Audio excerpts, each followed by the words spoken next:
we looking for? I'm going for about 5 1/3. It's just in a circular container. It's not a very big piece. Do you adjust the camera? I'm not sure more in there, but I don't know. 6 ounces. Yeah. Go.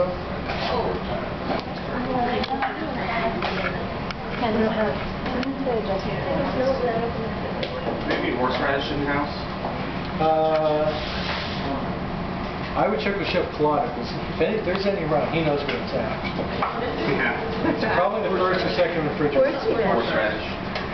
What?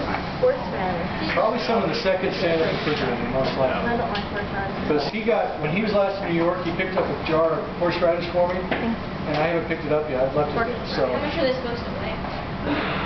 these are weighing about 5 1/3 ounces. Can we do the smaller bagels? Yes, you can. Well, 2.66, or you could really measure them any weight, but you know the classic size is about 5 1/3 ounces.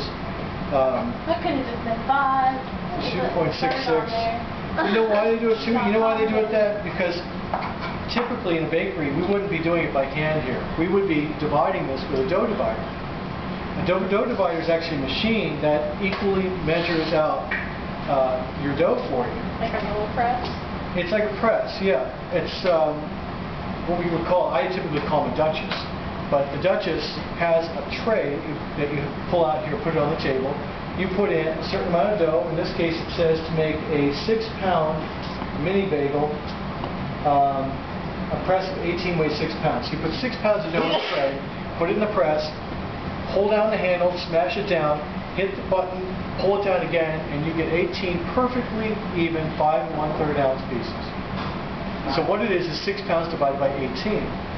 That's the reason they say that. But that's only if you have a dough divider. If you're dividing by hand like I am here, you could make them 4 ounces, you can make them 6 ounces, you can make 1-pound bagels if you so choose. You know, you can do whatever you want. The big guy bagel. We can go Yeah. get a world record. Yeah, I mean 5. All of our I'm not suggesting that you make a 1-pound bagel. You gotta call them in advance. Go for a world record. I'm just saying that it's possible if you really wanted to, if you had the inclination. But So reality could we use the school's hot tub to boil our giant bagel? You gotta get that hot tub screaming hot. I mean, screaming hot. They would love that. Oh yeah. And very clean. And very clean too. Yes, actually. Think of all the people who bathe in that tub. Oh. Thank you for that. All natural. Lots of lovely body oils in there. Yes. Salt in that water definitely wouldn't be kosher. So, Ew. let me just pre-shape a little bit. Let me pre-shape oblong. All I'm doing here is I'm rolling it over and just kind of folding it over, pinching it, and just doing a quick pre-shape. The pre-shape is just kind of to make sure I don't get the dough too bucky. Stretch it out, smush it, fold it, smush it. Right. That's all I'm doing here is just kind of making a pre-shape because I'm going to still go out smaller.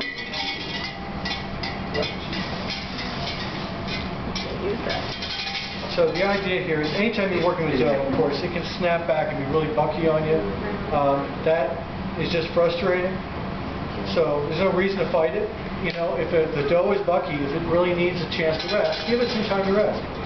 There's nothing wrong with that. If you have there's always something else you can be doing. And there's no reason why you should fight the dough. So I'll set these all here. If I need more time, all I'll do is take the other dough that I have here and start making bialys out of it.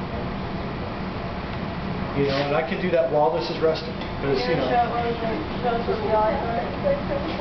a bialy looks like this when it's baked. Is the bagel without a hole? It's without a hole. There's no hole. You have to make a bialy. Do you have to make? I'd like everybody to make a few. You know, just a couple. I mean, they're really good. You know, it's a bagel without a hole, and you can fill it with any number of things. You don't have to use onions, but I prefer onions myself. To me, that just seems like a really nice filling, but I'm going to give these a chance to rest. Sweet bagel? No, it's actually just a plain bagel. I like plain bagels myself. The reason why is because I like to put other things on the bagel. Cream cheese and wash. I like to have like smoked salmon. Could you fill them with something? Like a filling, kind of like a donut? Lots of bagels. Inside, it won't accept that really. If you look at the inside of a bagel, first of all, it'll fall through if you put it in the hole. But you can see how dense the dough is inside. It's a very dense interior. And if you try squeezing anything in there, you're just not going to get anything in there. So the idea of filled bagels, if they could have done it, they would have done it, right? In the past, we would have seen filled bagels. Don't they have them in the freezer section at your local Oh grocery? yeah, but you know what those are? Bagelfuls! Yeah! Yeah, you know what those are? Those are what I call Poison! I call those extrusions.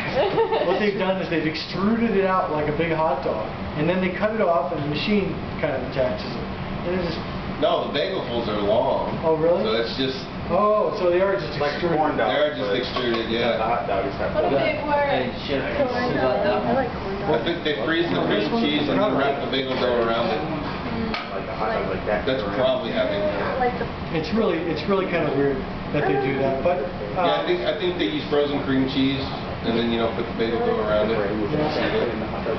it's really kind of a weird state of affairs.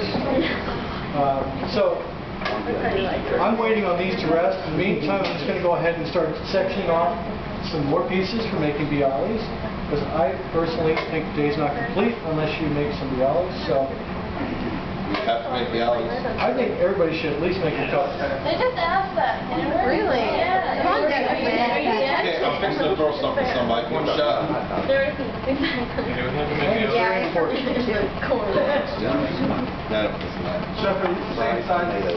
Yeah, these are 5 1/3 as well. I'm measuring about the same size for each one. I find this many carbs is plenty.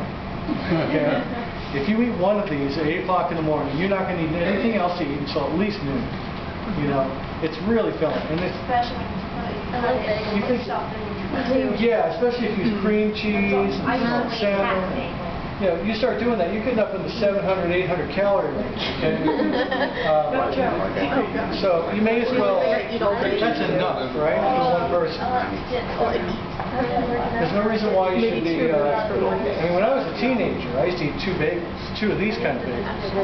And I would just eat it, you know, I was a growing boy at the time. That's a whole different story when you're a growing boy. When you're an adult, if I eat like this every day, geez, I'll be putting on some weight. All right, so I got some bialys measured out here. I'll finish doing all the bialys in a little bit.